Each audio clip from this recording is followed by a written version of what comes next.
नमस्कार। Haryana national 24 breaking news में आपका स्वागत है। आज दिन शुक्रवार तारीख 9 मई 2025 शक संवत 1947 विक्रम संवत 2082। आज वैशाख माह के शुक्ल पक्ष की द्वादशी तिथि है। द्वादशी तिथि दोपहर 2:57 तक रहेगी। 9 मई को देर रात 2:58 तक वज्र योग रहेगा। साथ ही शुक्रवार को हस्त नक्षत्र रहेगा और परशुराम द्वादशी भी मनाई जाएगी। चलिए अब जानते हैं फटाफट हरियाणा और देश की महत्वपूर्ण खबरों को केवल 8 से 9 मिनट में। चैनल को आप हरियाणा के किस जिले से देख रहे हैं कृपया कमेंट बॉक्स में अवश्य लिखें।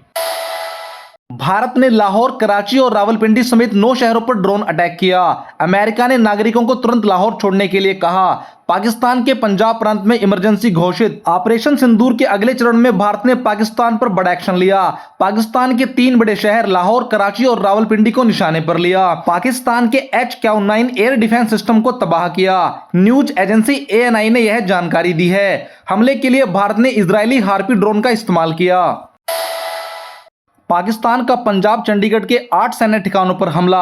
आर्मी ने आसमान में नष्ट किए। 2 जिलों में टुकड़े मिले। बॉर्डर पर पाकिस्तानी फाइटर जेट तैनात। पाकिस्तान ने भारत के उत्तरी और पश्चिमी शहरों पर हमले किए। इसमें पठानकोट, अमृतसर, कपूरथला, जालंधर, आदमपुर, लुधियाना, बठिंडा और चंडीगढ़ के सैन्य ठिकानों पर हमला किया गया। भारत के एयर डिफेंस सिस्टम ने इसको नाकाम कर दिया। अमृतसर में धमाके की आवाजें सुनी गई। 2 बार ब्लैकआउट भी किया गया। होशियारपुर और उससे लगते 4 गांवों में रॉकेट के टुकड़े मिले हैं। पाकिस्तानी झंडे में लपेटे गए आतंकियों के ताबूत, जनाजे में उमड़ी भारी भीड़। पाकिस्तान सैनिकों ने दी सलामी। ऑपरेशन सिंदूर के तहत पाकिस्तान के मुजफ्फराबाद, मुदरिके समेत अलग अलग इलाकों में भारत की एयर स्ट्राइक के कारण अनेक आतंकवादी मारे गए। इन आतंकवादियों के ताबूतों पर पाकिस्तान के झंडे का प्रयोग किया गया।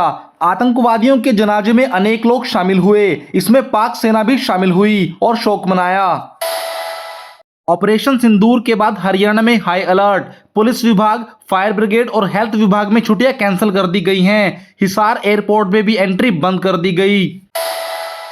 पाकिस्तान की गोलाबारी में 16 भारतीय नागरिकों की मौत। गुरुवार को विदेश सचिव Vikram Misri, colonel Sofia Qureshi, wing commander Vyomika Singh ने प्रेस कॉन्फ्रेंस के दौरान यह जानकारी दी। भ्रष्टाचार में लिप्त मंत्रियों, विधायकों और अधिकारियों की खैर नहीं। लिंक खोजने में जुटी हरियाणा सरकार। हो रही लिस्ट तैयार। हरियाणा के मुख्यमंत्री श्री नायब सिंह सैनी ने भ्रष्टाचार में लिप्त मंत्रियों, विधायकों और अधिकारियों पर शिकंजा कसा है। सरकार एक एजेंसी के माध्यम से इनकी जांच करवा रही है, जो सीधे मुख्यमंत्री को रिपोर्ट करेगी। जांच में कामकाज के तरीके, ठेकेदारों से संबंध और इंटरनेट मीडिया पर गतिविधियों का आकलन किया जा रहा है। मुख्यमंत्री का उद्देश्य पारदर्शी और कल्याणकारी शासन स्थापित करना है। पाकिस्तान ने पंजाब और चंडीगढ़ के 8 शहरों पर रॉकेट दागे। हालांकि इंडियन आर्मी ने उन्हें आसमान में ही न्यूट्रलाइज कर दिया। इसके बाद हरियाणा भी हाई अलर्ट पर है। पंचकूला में 2 दिनों के लिए स्कूल बंद करने के आदेश जारी कर दिए हैं। पाकिस्तान अटैक के बीच पंजाब और दिल्ली IPL मैच को रद्द कर दिया गया। शेष मैचों पर फैसला आज होगा। प्लेयर्स और स्टाफ को स्पेशल वंदे भारत ट्रेन से निकाला जाएगा। स्पेशल वंदे भारत ट्रेन शुक्रवार को पठानकोट से निकलेगी। गुरुग्राम में शीतला माता मंदिर के सामने 4 करोड़ में बनेगा FOB।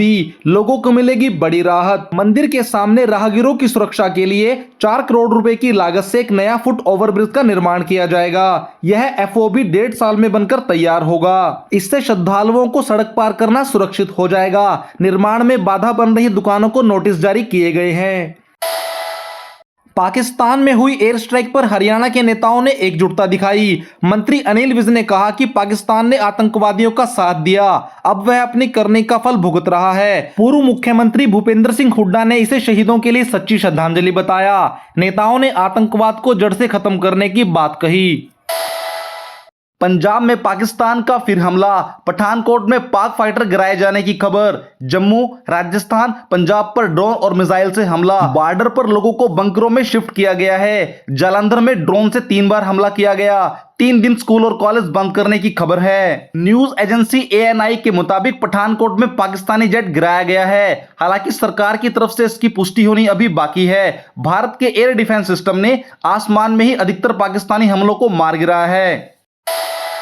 हरियाणा में बकाया बिजली बिल चुकाने पर सरचार्ज माफी योजना। एक साथ भुगतान करने पर मूलधन में 10% की छूट भी मिलेगी।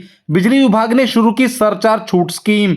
6 महीने तक उठा सकेंगे लाभ। ऊर्जा मंत्री श्री अनिल विज ने बताया कि घरेलू उपभोक्ताओं और किसानों द्वारा लंबित बिलों का भुगतान 8 मासिक और 4 द्विमासिक किस्तों में करने पर 100% सरचार्ज माफ किया जाएगा।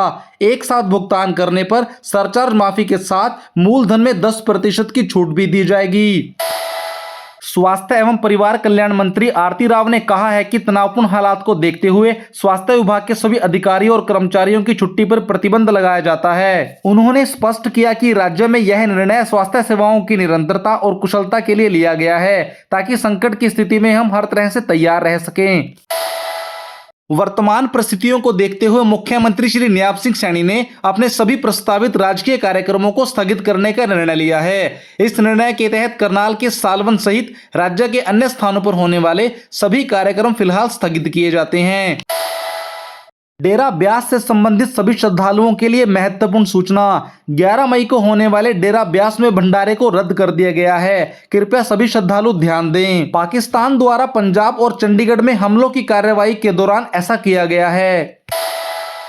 हरियाणा कौशल रोजगार निगम के तहत लगे कर्मचारियों के लिए राहत भरी खबर। फाइनेंस एंड प्लानिंग डिपार्टमेंट में काम करने वाले कर्मचारियों का अनुबंध बढ़ाया गया है। यह अनुबंध 30 जून 2025 तक के लिए बढ़ा दिया गया है। भारत ने बगलीहार सलार डैम के गेट खोले। पाकिस्तान में बाढ़ का खतरा। जम्मू और कश्मीर में भारी बारिश के बाद बगलीहार सलार डैम के गेट खोल दिए गए हैं, जिससे पाकिस्तान में बाढ़ जैसे हालात बन सकते हैं। सिंधु जल समझौते को स्थगित करने के बाद भारत ने यह पहली कार्रवाई की है। भारत की ओर से ऐसा करना पाकिस्तान को जल नीति से जवाब देने की शुरुआत है। हरियाणा के कैथल में एक महिला के व्हाट्सएप पर राधे राधे का संदेश भेजकर 46,000 रुपए की ठगी हो गई। महिला ने संदेश पर क्लिक किया, जिसके बाद उसके खाते से पैसे कटने लगे। पुलिस ने मामला दर्ज कर जांच शुरू कर दी है। पाकिस्तानी गोलाबारी में शहीद हुए हरियाणा के पलवल के रहने वाले लांस नायक दिनेश को अंतिम विदाई दी गई। पलवल जिले में स्थित उनके पैतृक गांव गुलाबद में उनका राजकीय सम्मान के साथ अंतिम संस्कार किया गया। पिता दयाचंद ने शहीद लांस नायक बेटे को मुखाग्नि दी। पत्नी 7 महीने की प्रेग्नेंट है। 2014 से सेना में थे। 2 छोटे भाई भी हैं अग्निवीर। हरियाणा में 9 मई से 15 मई के बीच मौसम में काफी बदलाव देखने को मिलेगा। 9 मई को तेज आंधी और तूफान के साथ बारिश होगी। IMD के अनुसार 10 जिले पंचकुला, अंबाला, यमुनानगर, कुरुक्षेत्र, करनाल, कैथल, जींद, फतेहाबाद, हिसार और सिरसा में बारिश होगी और बाकी जिलों में मौसम साफ रहने की संभावना है। शेयर बाजार। भारत पाकिस्तान के बीच तनाव बढ़ने से बाजार में भी गिरावट आई। निफ्टी 50 करीब 150 अंक नीचे गिरा और सेंसेक्स 400 अंकों से भी ज्यादा टूट गया। निफ्टी बैंक में भी करीब 400 अंकों की कमजोरी देखी गई। पाकिस्तान शेयर बाजार में भूचाल आ गया। भारी बिकवाली के बाद लगा लोअर सर्किट। खबरों में आज बस इतना ही। आप देख रहे हैं हरियाणा का बेहतरीन news channel Haryana national 24 breaking news. बने रहें हमारे साथ। लाइक करें, सब्सक्राइब करें, शेयर करें। धन्यवाद।